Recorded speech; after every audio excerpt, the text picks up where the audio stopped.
Welcome to the History Unplugged podcast, the unscripted show that celebrates unsung heroes, myth-busts historical lies, and rediscovers the forgotten stories that changed our world.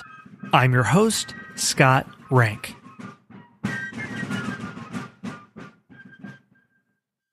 Hi everyone, welcome back to our series on the most important battles in the Civil War.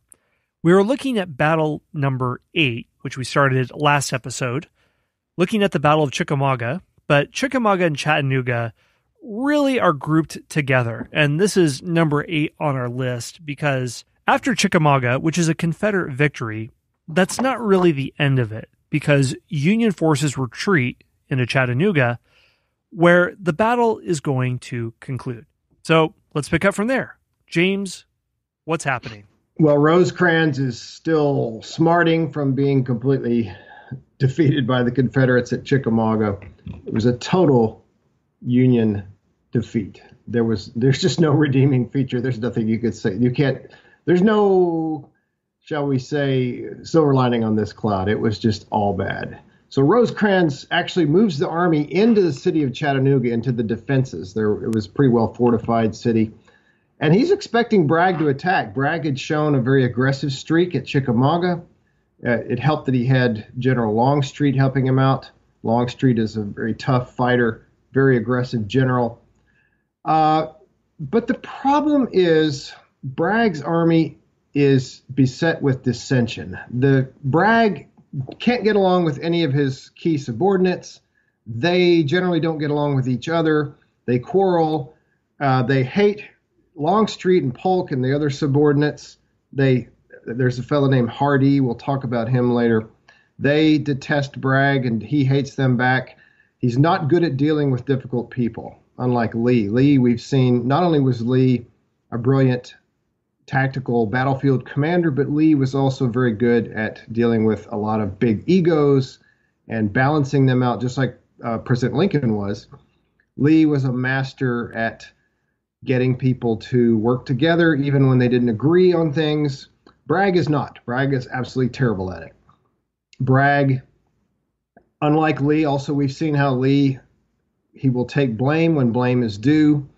Bragg refuses to take blame for anything. When he's criticized for not pursuing Rosecrans toward Chattanooga, he blames his subordinates. And that's one of the cardinal rules of leadership of any type, whether it be military or political or whatever. You don't just blame everything on everybody else, especially when it really is your fault. And the dissension among Bragg and his key generals becomes so bad that Jefferson Davis, says, I've got to go over there and straighten these kids. Dad has to come in and keep the kids from fighting. That's right. Got to bring in Daddy and maybe open up a can of whoop, you know what. Anyway, this is a family podcast. So. With dysentery and shooting, but hey, such is war. Yeah, Davis is going to come straighten everything out, right? We'll see what happens. He visits the army, and he's going to make everything right, he thinks. Davis asks all of Bragg's subordinate generals, one-on-one, not in front of Bragg, but he asks them, do you think I should get rid of Bragg? And they all, unanimously, no dissension, they say, yes, get rid of him. He's awful. But there wasn't really anybody that was qualified to command a big army like Bragg was doing at the time.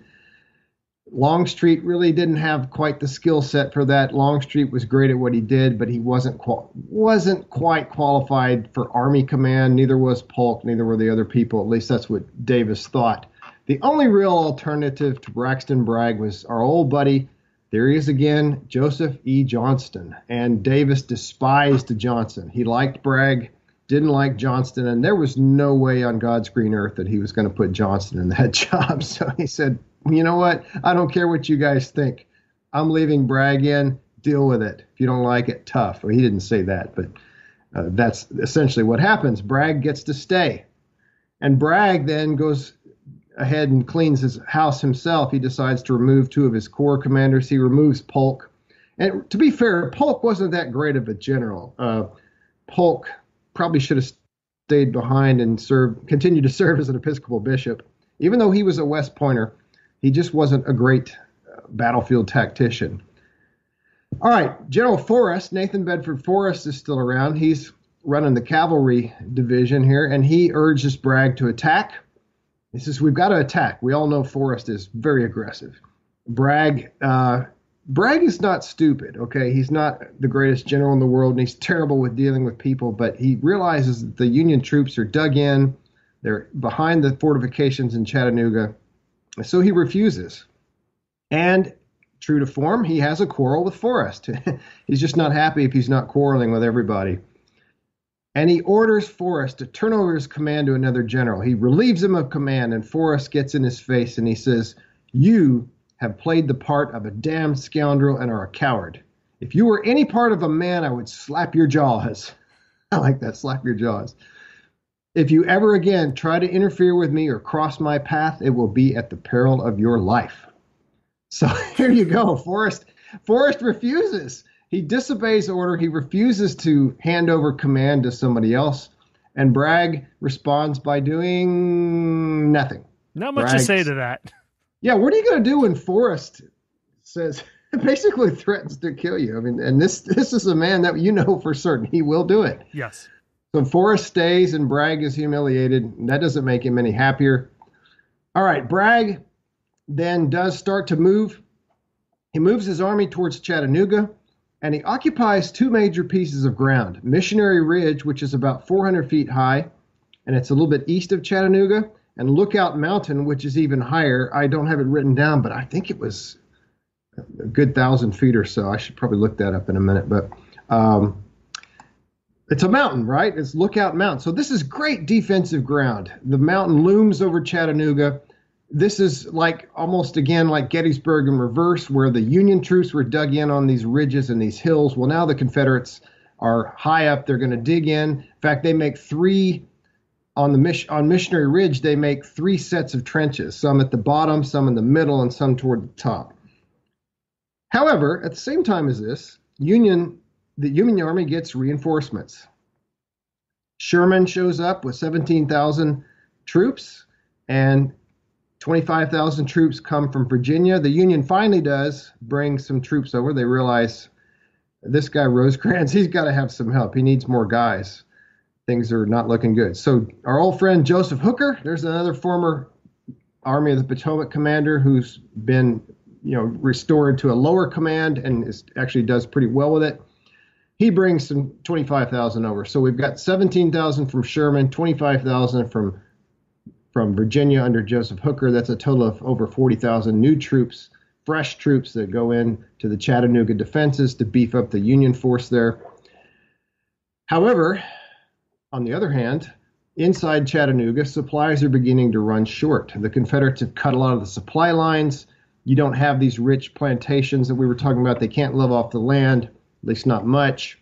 And there's only one very narrow road over which supplies could be brought. And by October, Rosecrans' army was on quarter rations. So here's another irony. Here's another thing where what's going on doesn't fit the traditional pattern. We've talked a lot about how Confederate troops struggled to stay supplied. The Confederate commanders struggled to feed and clothe their men. But now it's the Union that's feeling a little bit of that pinch.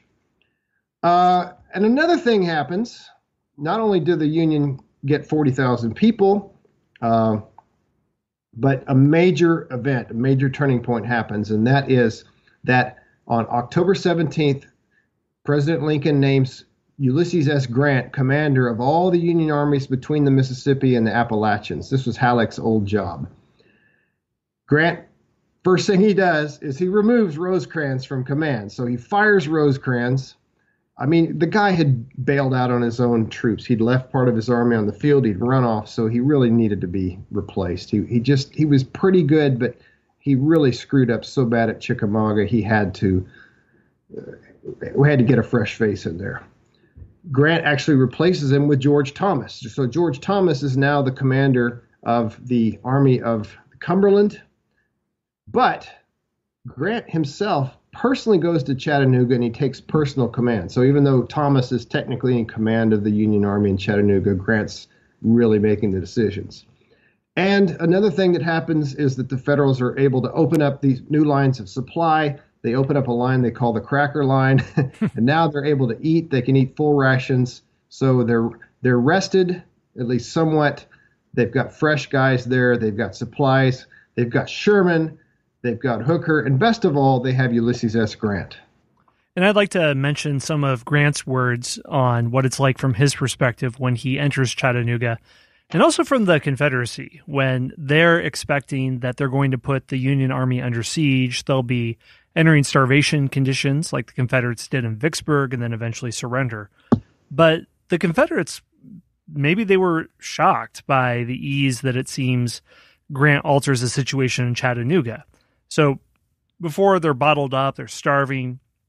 Now they have a supply line. They have the food they need, the rations, the clothing, the ammo, and other provisions. And they have a route for reinforcements from the east and the west. So here's how Grant summarizes the reversal of fortunes in his memoirs. In 5 days from my arrival in Chattanooga, the way was open to Bridgeport, and with the aid of steamers and Hooker's teams, in a week the troops were receiving full rations. It is hard for anyone, not an eyewitness, to realize the relief this brought. The men were soon reclothed and also well fed. An abundance of ammunition was brought up, and a cheerfulness prevailed not before enjoyed in many weeks. I do not know what the effect was on the other side, but assume it must have been correspondingly depressing. Big change and reversal in fortunes. So, James, what happens? Yeah, before I dive into the next, I'm glad you quoted that because I want to put in a plug for Grant's memoirs. Is that from his memoirs? Yes, it is. Yeah, I think I remember. I listened to them on audio about a year ago for the first time, believe it or not.